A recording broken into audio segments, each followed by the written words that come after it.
you don't like your fantasy team, blow it up and start again. That is what the wildcard is for. Welcome to FPL Mate, my name is Dan. My wildcard is active right now, so I'm going to be sharing with you my initial draft for my Gameweek 12 wildcard. I hope you like this team. Let me know what you think. Let's get going. Okay guys, so the current value of my wildcard draft is 101 million. I do still have a little bit of money in the bank and I could maybe gain some price rises throughout the international break. So we could look to get a team value closer to 102 million, closer to deadline, but I'll show you what I'm working with right now. Nothing is final, of course, until deadline, and we will keep you guys updated. So make sure you have subscribed to the channel with those notifications on if you want updates on my most recent wildcard drafts. But let's start off with Sanchez in goal, and he's not a guaranteed player in my wildcard team. He is one of the positions I am debating in that goalkeeper slot. But basically, what I would like to do for my goalkeeper is pick a fairly cheap goalkeeper, under 5 million, that plays for a reasonably strong defense, who is capable of keeping clean sheets occasionally and getting save points as well. So that is the strategy here with the goalkeeper. And looking through some of the numbers from the teams so far this season, what we have seen is Chelsea are one of the stronger defenses in the league. Maybe not at the very top of the list, but they're doing okay so far, just above mid-table, and they have got some amazing fixtures coming up in the next 10-15 game weeks. So that's going to be really beneficial. The other goalkeeper I was considering is actually Sells, who comes in at the same price at 4.7 million. And Nottingham Forest actually are one of the top defenses in the league. They really are performing brilliantly defensively. My issue is the fixtures do turn very bad. They've played most of their easier fixtures, particularly for the first half of the season, and the good fixtures don't really come until January, February time again. So therefore, do we go for Sanchez for the immediate fixtures, or do we go for Sells, pick the better defense, the better goalkeeper potentially there, and no, for the long term, Sells is probably better. That's going to be kind of up to you guys. Sanchez probably outscores Sells in the short term, but Sells, I think, over the rest of the season is probably the better pick. So it's a really interesting one. Still a lot of debate to be had there, but one of Sanchez and Sells I think is going to work the best when we're looking for cheap goalkeepers playing for a reasonably good defense, who are capable of making saves as well. Let's move on into the defensive positions, and we have got Virgil van Dijk as our current most expensive defender. Now originally I did have Trent bookmarked for this slot. However, with Trent Alexander-Arnold's recent injury in game week 11, I do wonder if he is going to be unavailable for that Southampton game, which is one of the huge benefits of going for a Liverpool defender, is this great fixture in game week 12. Virgil van Dijk often has a bit of attacking threat as well, scoring those headers from those set pieces, which is very useful for an occasional surprise nice FPL score, and he's significantly more cheaper than Trent as well, which is useful for spreading the funds around the rest of the team. And we all know we probably don't want to spend too much money in the defensive areas of our FPL teams because clean sheets are just not there to be taken. But Liverpool are the top defense of the Premier League. I think that will continue. They look a fantastic team this season, and the good fixtures, they do still keep coming, and even in the rougher fixtures, this is Liverpool. They are a team that will be able to keep clean sheets against anyone. So I like Van Dijk. You could possibly downgrade him to Konate if you wanted to save a little bit of money, and that is something I am considering too. And if Trent is available for game week 11, well, let's hope he drops down in price a little bit so he can become more affordable, because a fully fit Trent I still prefer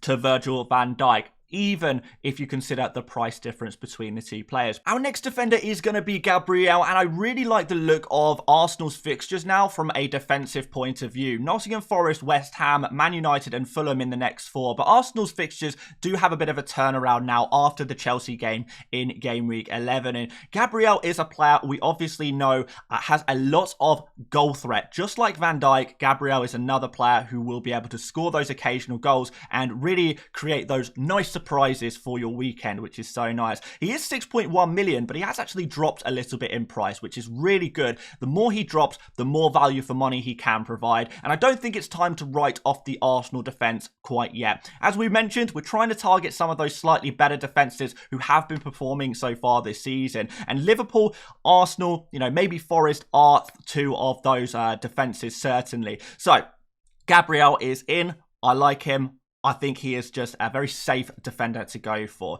And our final defender in the starting 11 for Game Week 12 is actually going to be Hall. Now, I'm debating Hall a little bit because what we basically have is Ryan Ait-Nouri on the bench. And when I was looking through some of the fixtures that Ait-Nouri has, there are a couple of game weeks where I'm not super convinced that I want to play a Wolves defender. So Game Week 12 is certainly one of them. Fulham have been really, really strong in the attacking areas. So I do think that it's probably not a great week for Ait-Nouri. So what can we do?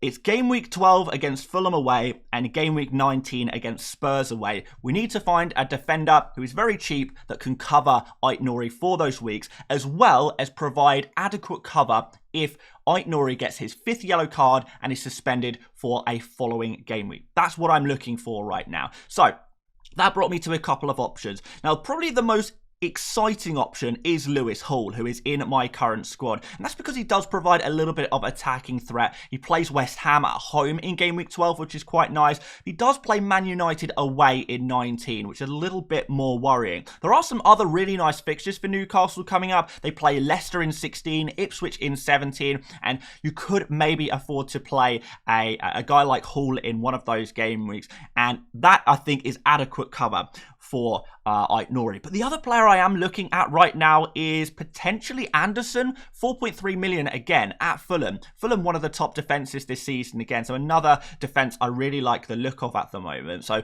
not as exciting, maybe not as much attacking threat. Hall does have assist potential. Anderson has a little bit of goal threat from set pieces, but not really too much. We could also go for Lenny Yoro at Manchester United, but I don't think he's going to be ready for Game Week 12. So it doesn't quite cover me for that Game Week 12 fixture that I would quite like. But that's my thinking. Not set on Hall yet. Anderson is probably the other player I am strongly considering, but I like the idea of going for a cheap 4.3 million defender who is at least trustworthy. You can afford to play them if you have to. Let's move on into midfield now. But before we do, if you haven't liked the video yet, please do consider dropping a like if you're finding this video helpful or interesting. I would love to hear some of your feedback as well on my team. So do leave a comment and subscribe, of course, if you want to follow along with my wildcard drafts as we approach the Game Week 12 deadline in a couple of weeks' time. So really obvious first midfielder here, and it is going to be Mo Salah against Southampton next. He's been in phenomenal form, which is it's kind of made it so obvious by this point that you have to have Salah in your team. I've been holding off a little while on him. Probably the biggest mistake of my season so far is not having had Salah. I would like to correct that. And if you're one of those people who hasn't had Salah in your team so far this season, this is a good time, because not only do we have the Southampton game up next, but the Man City game, which we would have probably previously considered a difficult fixture, is actually looking like a pretty good fixture if you are an attacker. So Salah could not only cook against Southampton, but even against Man City could be quite nice as well. I don't think we need to speak too much on Salah. Very obvious FPL pick, which brings us to Cole Palmer. I think he's another really obvious guy here as well.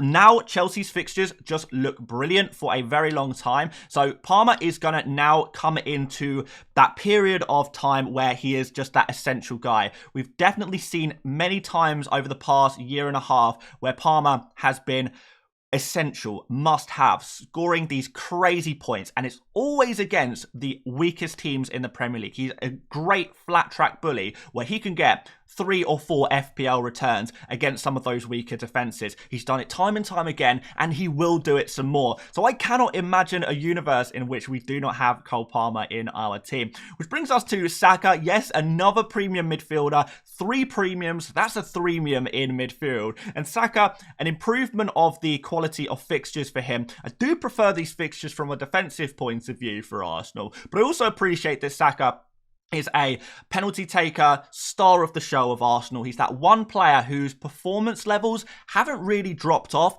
even when his teammates have. And Ødegaard is back now, which is also going to be really beneficial for Saka. Ødegaard is going to be able to create for Saka on that right side, so Saka can take more shots rather than just being the creative outlet. He can be more direct, which is going to be really, really nice as well. So this is the time to bring in Saka. I believe 10.1 1 million, still a very good price for him. Let's move on to the final midfielder. And currently, it's Bryan Mbeumo, another player who has been very consistent this season. Next fixture is Everton away, which is an okay fixture. I don't think it's an amazing fixture, but we do have Leicester at home after that.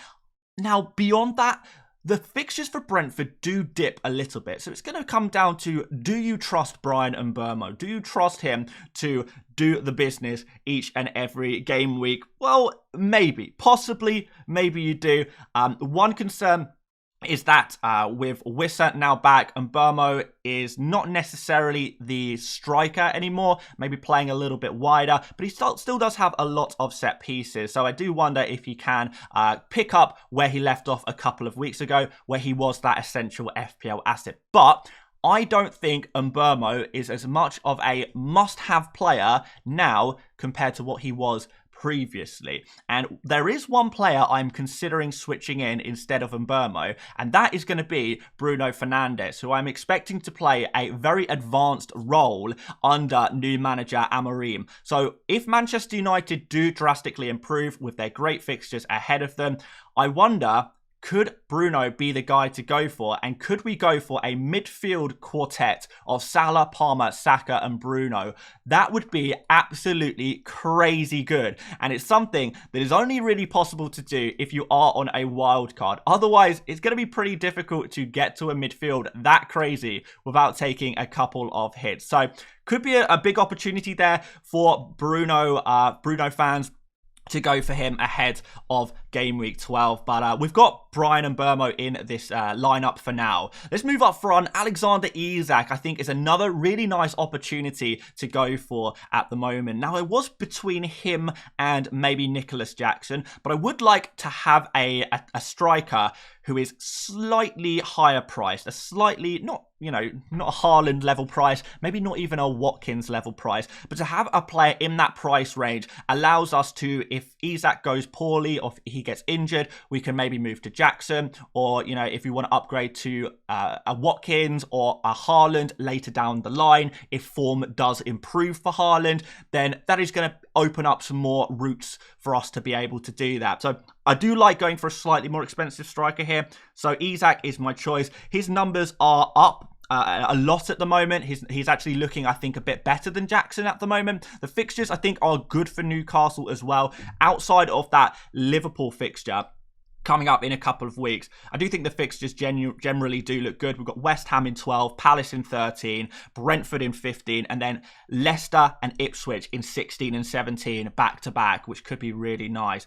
So that is why I am currently backing Isak in this team. I think he is a player that non-wildcarders may struggle to get, as well as some of the other players in this team. And some of the other players include Wissa, who has been in great form. Now, this is probably, for me right now, the most contentious spot in this team. I think the rest of the team, I know roughly what I want to do. But for this slot, there is just so many options right now. Could you go for a Wolves attacker? Well, I'm opting to not go for a Wolves attacker in this team. I'll put that one out right now. I'm not against going for a Wolves attacker. Now, that's definitely an option if you want to. But the next few fixtures for Wolves include, well, Fulham away, which I don't really like, Bournemouth at home, which is okay, but don't love it. And then in game week 14, an away fixture against Everton, who seem to be really improving defensively. So the next 3-4 are a Wolves attacker. Not super convinced by. I think these fixtures are more difficult than they look on paper. And therefore, I think if you fancy taking a risk, a punt against Wolves attackers, then a Game Week 12 wildcard would be a way of doing that. If you were to go for Wolves attackers, the right time to pick them up was probably Game Week 10 or 11, where the fixtures directly ahead of them were much nicer. But I still think they're okay. I just wonder if we can go a different route here. Wissa is the guy in form right now, playing as the central striker for Brentford. My only concern about, well, only two concerns about Wissa is that shortly the fixtures do look worse. I do still trust Brentford against any defence, but the fixtures are going to get worse. And also, Well, Igor Thiago is ahead of schedule in his return to fitness. Igor Thiago is the new striker that Brentford signed in the summer to replace Tony. And if he comes into the starting 11, which could happen very soon, he's back in full training, he's playing the practice matches at the moment, then Wissa, there's a very good chance he moves out to the left wing position, which is not going to be quite as effective from those kind of areas. I don't think that makes Wissa a bad pick necessarily, but I think there needs to be some warning signs. There's also a huge amount of options at this price range. Evan Nielsen at 5.9 million looks good. I still do quite like Raul Jimenez as a pick. He's a little bit cheaper even still. We spoke about those Wolves attackers. So there's so many options for this particular slot. I've got Wissa in right now, but he's certainly not a guarantee in my wildcard team. But his numbers are great. He's looking really good. He's in amazing form, and there's a lot of positives to be taken from him at the moment. Let's go to the final pick in my team, and that's going to be João Pedro. Final pick in the starting 11 anyway. And yeah, he's back. He's back. 5.4 million for a penalty-taking attacker playing for one of the strongest attacks in the league. Brighton really are a strong attack, who also has amazing fixtures. Southampton in 13, Leicester in 14, and then after that, the fixtures still continue to be great. Palace in 16, West Ham in 17, Brentford in 18. Really, really nice. And I would love to go in on this Brighton attack. I think whether you're wildcarding or not, everyone is going to be targeting João Pedro very, very soon because of that incredible price tag. And, you know, he is just so good. Now, some people will be worried about him getting injured in the future. Hey, maybe that happens, but how many FPL points can he score between now and his next injury, if that even happens? And how about his rotation risk? A lot of people think he is a rotation risk player. I don't personally believe that to be the case. He is Brighton's best player. I think that is pretty clear for most of us to see. He is the best player for the entire club, and he is super important to the way they play. So I can't see João Pedro being rotated other than the occasional midweek game. There's only one midweek game coming up in the near future. We might see a few over Christmas as well, but there's no cups for Brighton, so I think João Pedro should be reasonably nailed on. But it is still important to have a little bit of bench cover if you are going for João Pedro. Tiny, tiny, tiny amount of rotation risk, but the positives from him massively outweigh the negatives. It's not even close. It's not even a competition. He is one of the few locks on my wild card, and he's going nowhere. And I think anyone being negative about João Pedro are probably the people who can't get him into their team because they have other priority transfers, or, you know, maybe they can't afford to get him for whatever reason. Those are going to be the people being negative about João Pedro, because I think if we try and look at this objectively, he is a game-breaking FPL asset who has been priced way too cheaply and has since dropped down in price. It's an incredible pick. Let's go to the bench. We've got Fabianski, 4 million goalkeeper right here, actually playing games and picking up points for West Ham, which is not something I expected to see in game week 1, but here we are in game week 12. You could occasionally play him, for example, if he's still playing in game week 12, 13, 14, 15. He plays at home against Wolves when Sanchez plays away against Spurs. So possible occasional rotation here. The other option, I think before the game week 12 deadline, we might see a couple of 3.9 million goalkeepers as well. So that could be another way if you just want to set and forget your starting goalkeeper and don't want to mess around with goalkeeper rotations, then going for a 3.9 goalkeeper when one emerges might be a way to just shave off a little bit of money there and maybe reinvest that elsewhere in your team. Morgan Rogers going nowhere. The super cheap guy has got some good fixtures coming up now that Liverpool fixture is out of the way, and he has been incredibly reliable for his price tag. I think pound for pound alongside João Pedro, I think these guys are kind of the best value for money players you can get in your FPL team. Aït-Nouri goes nowhere. Great attacking threat, and even though Wolves aren't the greatest defense, they have got some very, very nice fixtures coming up at times. I like the Everton fixture a lot. And of course, in a few weeks' time, they are going to be facing Ipswich and Leicester back-to-back in 16 and 17. And it's going to be a no-brainer to have at least some Wolves players in those fixtures. But do be aware that Wolves still are a pretty weak team, and they are still going to lose games. They are still going to concede goals. And even against some of the fixtures you might like, there's no guarantee of results. But that's why he's so cheap. And that's why we pick a Wolves defender who has the attacking threat as well, which is really nice. And finally, I've just gone for a 3.9 defender for my final bench option. And that is Burgess right now. We'll see if any others emerge throughout the international break. But certainly, so far this season, I have not relied on that final defender slot at all so far this season. I think if you are getting issues where you're having to play your fifth and final defender, there's probably other issues that need addressing in your squad. If you know you're getting your fourth player on your bench auto subbed in, there's probably bigger problems at hand, and I think those should be addressed with transfers. So I'm not really seeing a huge benefit of upgrading to a Vandenberg at 4 million, for example, who I would never want to play anyway. Or I don't know who else, a Coley at Leicester, or a Bednarek, Harwood Bellis, something like that. No interest whatsoever in those guys. I would never look to start them anyway, so may as well just shave off 0.1 million, save a little bit of money, and yeah, we can use that in other areas of the team, and it allows us to maybe do Mbermo to Bruno Fernandes, for example. But for captains, we're going to go for Salah, of course, super obvious captain in game week 12. Vice captain is on Cole Palmer at the moment as well. Really nice fixture for him. And this is what the team looks like. And I think this looks super, super strong. And we're not even finished. I think we're going to make some changes over the next couple of weeks and really take this team to the next level. And we could be sitting with the most elite game week 12 wildcard team possible. I'm really, really excited to continue to tinker with this team and see where we end up. A quick look on Fantasy Football Hub, and this team has an incredible 98% team rating, which is really, really nice. Just what you want to see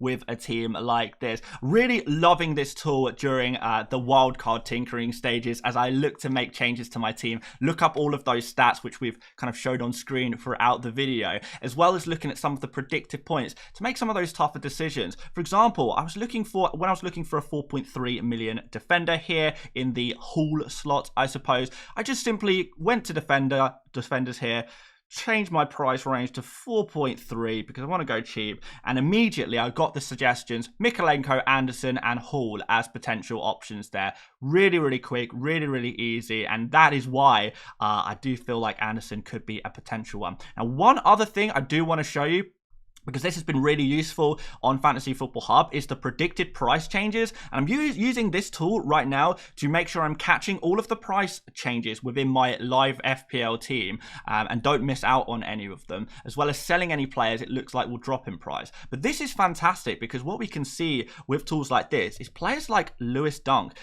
he is decreasing in price, and there's a good chance before the next FPL deadline, he could drop down to 4.3 million here. So we know that, we're aware of that, and we could potentially plan to go for Dunk as our 4.3 million defender instead. So loving all of these tools. They are so beneficial for your wildcard, and you can get a free trial right now. Even if you just use the free trial during this wildcard planning period, it's going to be super beneficial for you. So completely free. Check out the link in the description if you want to try this out for yourself. And yeah, start building that wildcard team. Start looking at the stats. Start identifying the price changes before they happen, all in one place. It's a beautiful tool, and I absolutely love their range of tools. Check it out, link in the description. But that's going to be it for me today. Make sure you drop a like and do subscribe to follow along with my wildcard changes throughout the week. And we're going to be rating some of your wildcards as well this week, so stay tuned for that. Until then, I will see you later, mates. Bye-bye.